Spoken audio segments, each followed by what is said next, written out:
सूबा सिंध के निगरान वजीर दाखिला और जेल खानाजात सिंध ब्रिगेडियर रिटायर्ड हारिस नवाज हाल ही में शहरियों को मुसल्ला रहजनों से मोबाइल महफूज रखने की एक आसान तजवीज़ पेश कर चुके हैं।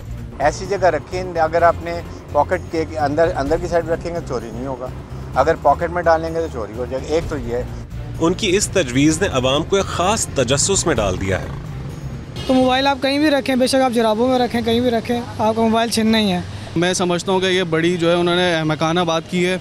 आप जेब के अंदर रखेंगे ना तो आपसे कोई डकैत छीनने आएगा तो लाजमी आप जेब में हाथ डालेंगे, और जैसे जेब में हाथ डालेंगे वो समझेगा कुछ निकाल रहा है तो बेचारे को उड़ा देगा। अवाम की आरा कई तरह की हो सकती हैं, लेकिन इस तजवीज़ से ये बात तो वाज़े हो गई है कि अवाम की जानो माल मुकम्मल तौर पर गैर महफूज हैं। इससे ये अंदाज़ा भी बखूबी लगाया जा सकता है कि जिम्मेदार इंतज़ामिया शहरियों को तहफ़्फ़ुज़ देने में किस हद तक नाकाम है।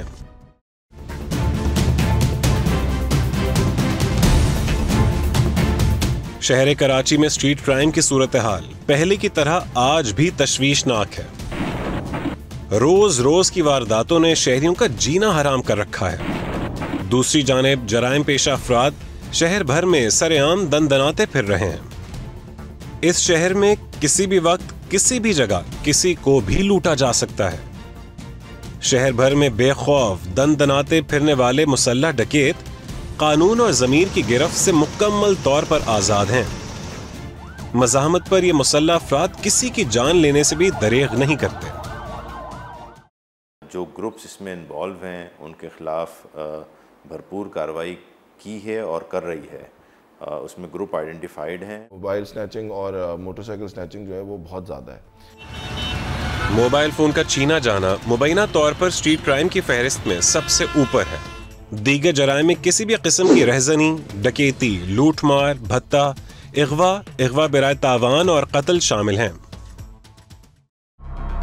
CPLC की एक हालिया रिपोर्ट के मुताबिक गुज़िश्ता 6 महीने के दौरान कराची के सड़कों पर रूनुमा होने वाली वारदातों की तादाद मजमूई तौर पर 45,000 से जायद है। इनमें 70 से ज्यादा शहरी अपनी जान गंवा चुके हैं। रिपोर्ट में दर्ज है कि साल 2023 में अब तक शहर में रोजाना औसतन 245 और महाना 7,000 से जायद वारदातें रिपोर्ट हुई हैं। रिपोर्ट भी नहीं कराते, वो इस हैसल में नहीं जाना चाहते कि भाई वो जाएं और वो रिपोर्ट कराएं और फिर वो जाएं। लेकिन अगर वो सब लोग रिपोर्ट कराएंगे तो हमारा डेटाबेस बड़ा बन जाएगा। रिपोर्ट में मजीद बताया गया है कि माह अगस्त के दौरान कराची के 790 शहरी अपनी मोटरसाइकिलों से महरूम हुए।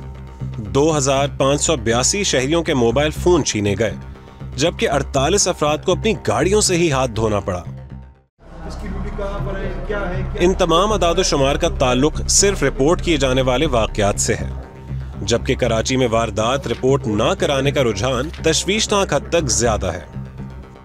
इंसिडेंट रिपोर्ट नहीं होगा तो वो हमारे काउंट्स में नहीं आएगा, और अगर काउंट्स में नहीं आता तो फिर एक्शन कैसे होगा। मोबाइल फोन और रकम छीनने की बढ़ती हुई वारदातें हर शहरी के लिए परेशान कुन हैं। दूसरी जानिब स्मार्टफोन और दीगर जदीद मोबाइल सेट इंतहाई महंगे होते जा रहे हैं। ये हमेशा के लिए कराची वाले जो है हर गली में लूट रहे हैं। आम शहरी का ये हाल है कि अब हम लोग अगर मोबाइल लेके हाथ में गुजर रहे हैं तो जब कोई करीब से गुजरता है हमें तो ऐसा लगता है कि अब छीन के चले जाएंगे। बच्चे भी देखे कभी काम पर जाते हैं, वहाँ से अगर ज़रा देर फ़ोन नहीं उठाते ना तो हमें टेंशन शुरू हो जाती है, यार पता नहीं क्या हो गया, क्यों फ़ोन नहीं उठा रहा, अल्लाह नहीं करे कुछ छीन के तो नहीं लेकर गए। वारदात के फौरन बाद IMEI नंबर के जरिए छीने जाने वाले मोबाइल फोन सेट को मुकम्मल तौर पर नाकारा बनाया जा सकता है।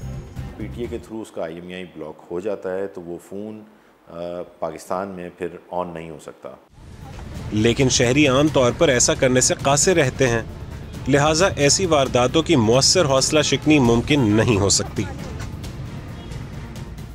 मोबाइल सेट छीनने, चोरी होने या गुम हो जाने की सूरत में सबसे पहले 15 पर इत्तला दी जानी चाहिए। उसके फौरन बाद रिपोर्ट में मोबाइल सेट का IMEI नंबर, शनाख्ती कार्ड नंबर, फ़ोन नंबर और एड्रेस वाज़ेह तौर पर दर्ज करवाना चाहिए। इस तरह ज़रूरी जांच पड़ताल के बाद मुतालिका मोबाइल सेट मुकम्मल तौर पर बंद कर दिया जाएगा और यूं ये किसी भी तौर पर इस्तेमाल के काबिल नहीं रहेगा।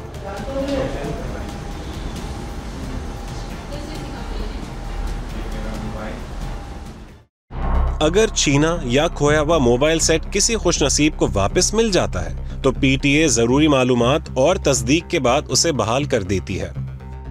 यही तरीका है कि अगर हमारे पास IMEs होती हैं और अगर हमारे पास लोगों की इन्फॉर्मेशन होती है तो जब कोई मोबाइल फ़ोन मिलते हैं तो हम उसको मैच करके उनके मोबाइल फ़ोन वापस कर सकते हैं। हर मोबाइल फ़ोन का IMEI नंबर मुख्तलिफ होता है। ये नंबर किसी भी मोबाइल के मॉडल, उसके मैन्युफैक्चरर और दीगर मालूमात के हुसूल के लिए इस्तेमाल होता है। IMEI नंबर जो है वो हमेशा यूनिक ही होता है मोस्ट ऑफ द टाइम। आई समझे 99% जो है वो IMEI नंबर ऐसे नहीं, और चेंज करना इज़ नॉट ईजी। कहा जाता है कि महंगाई, मुआशी बदहाली और तेजी से बढ़ती हुई आबादी जराइम की शरह बढ़ने के आम असबाब हैं। सबसे लोअर कैटेगरी जो एंजाइटी या डिप्रेशन या सैडनेस से लेकर सिवियर मेंटल हेल्थ डिसऑर्डर्स तक इजाफे हुए हैं। दूसरी जानिब शहरों, कस्बों और देहातों तक फैली सियासी और समाजी बदअमनी, बहरान और आए दिन गैर यकीनी सूरत हाल अवाम के बड़े हलकों में बेचैनी और इस्तराब का सबब बनती है। ऐसे हालात में जराइम की रोकथाम कमोबेश नामुमकिन तस्वुर की जाती है। लोग मेरे पास आ रहे हैं कि जी हमें मौत से डर लग रहा है। ये खौफ कैसे शुरू हुआ? इस खौफ में ये स्ट्रीट क्राइम्स, डकैती, लोगों पे तशद्दुद करना, इसका बहुत इजाफा। लेकिन पुलिस और कानून नाफिज करने वाले इदारों की अहलियत बहरहाल इस सूरत हाल में एक अहम और फैसला कुन मामला है। अगर बाहर निकलना हो तो हम सोचते हैं कि इस इलाके में जाएं, इस इलाके में नहीं जाएं। तो अगर हमारी गवर्नमेंट हमें प्रोटेक्शन दे तो हम क्यों नहीं क्राइम रेट को रोक सकते हैं?